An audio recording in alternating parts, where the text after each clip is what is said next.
so many guys and with their play the last couple of years? Well, I mean, you never want to sell guys short. You just don't really know until they get an opportunity to get out there and perform, and they prepare hard and spend time studying video and doing the things they got to do to prepare.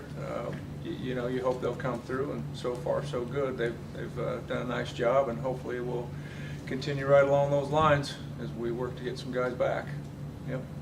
On third downs, Purdue was pretty aggressive going after Zane Campbell. How do you feel that he's handled that increased role in pass coverage?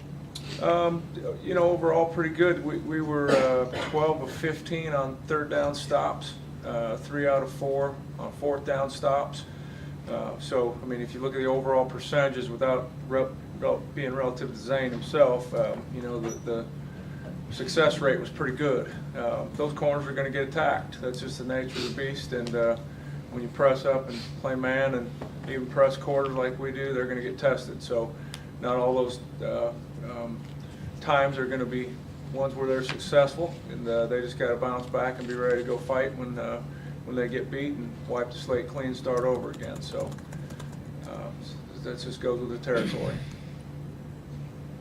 Jamie, last Chris Ash talked about, you know, this team doesn't win this game last year. Can you talk about defensively? Is their mindset, is this the experience of why you guys are able to come up with the big plays at the right time to win this game and not lose it? You know, I think the biggest thing was just continuing to hammer the message home. Everything that we do in the off season, everything that we do in the spring and the summer and the training camp, just the things what Coach Parker does with those guys, just to test their mental toughness and their resolve and being resilient and all those kinds of things. I think that you know, honestly, Coach Ash just addressed the defense at the half, saying, hey, we said there were going to be times where, you know, we need to be able to go out on defense and win a game, and this might be that game. You know, let's see if you guys are ready to pull through and do it. Challenged them, and they did. And so, again, that hadn't been the first-time speech. You know, that's been something we've just continued to talk about, and I think in every program, whether you're offense or defensive minded, you know, you want your side of the ball to be able to put it on their shoulders and be able to go win a game. And you know, so Saturday was the day it came to fruition and worked out. Coach, it seemed like Ross Douglas was oftentimes at the right place at the right time against Purdue. What did you think of his performance, and what do you think about his overall development throughout the first half of the season? I'm sorry, who'd you? Ross Douglas. Ross Douglas. Ross, yeah, Ross played well. He did a good job. He has had a couple good games now. You know, again, you guys know his role. He's kind of a hybrid linebacker, safety / nickel. He's kind of jack of all trades, in all honesty. We did put him out there in some third down situations, in third and mediums and such, as opposed to going into a full-fledged nickel package. We subbed in some D linemen and then played with the regular back seven. But he did a really nice job in pass coverage. He made some big plays in the screen game. Made a couple really nice tackles. I'm happy with his progress, and I think he's doing a great job for us. Jay, looking forward to Michigan's rushing attack. What have you seen? It seems like they run a lot of guys. They run a lot of different guys, and with their quarterback struggling, you expect a heavy dose of the ground game. Yeah, I do. I mean, obviously, we didn't produce the type of rush defense results we would have liked Saturday, and again, we're up and down. I mean, it's 89, 90 yards against Illinois, and then it's 2-something against Purdue. We're all over the place. So certainly they're looking at that, and just given, you know, both teams' situations, I would have to expect that.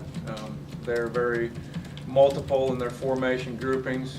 What's different about this preparation compared to most of the rest of them is there's a lot more multiple tight end and fullback sets.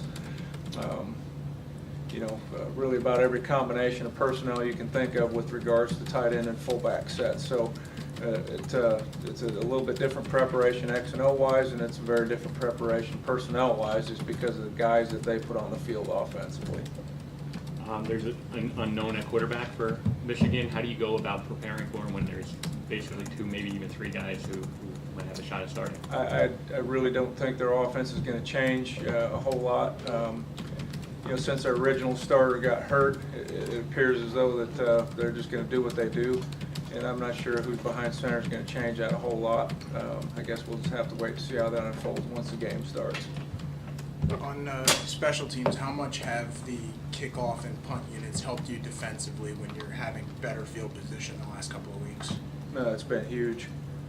I think if you look at the difference between last year and this year from a field position standpoint, what we've done in kickoff coverage and punt coverage has really lengthened the field for us defensively at times, whereas last year we were on a lot of short fields, and that has a lot to do with not only outcomes of game, but obviously the defense's ability to hopefully keep points off the board and keep that field position to our advantage. So it's been really a big deal to us, the way they've performed. Jay, a lot of your defense is the same kids who were on the field last year when the score got out of hand against Michigan.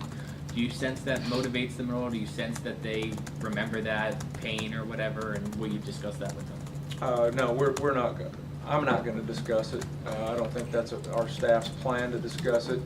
They remember it. They're not foolish. I mean, you can't erase history as far as that goes in their memory, but it's the same all the time. It doesn't matter whether we beat somebody last year or lost to them. It's two new teams. It's a new season. It's new personnel. More so for them maybe than so for us, just based on who's on the field. But the two completely different scenarios. We just got to wipe the slate clean and start over. Anything else? Thanks, Jay. All right. Thank you. Thank you.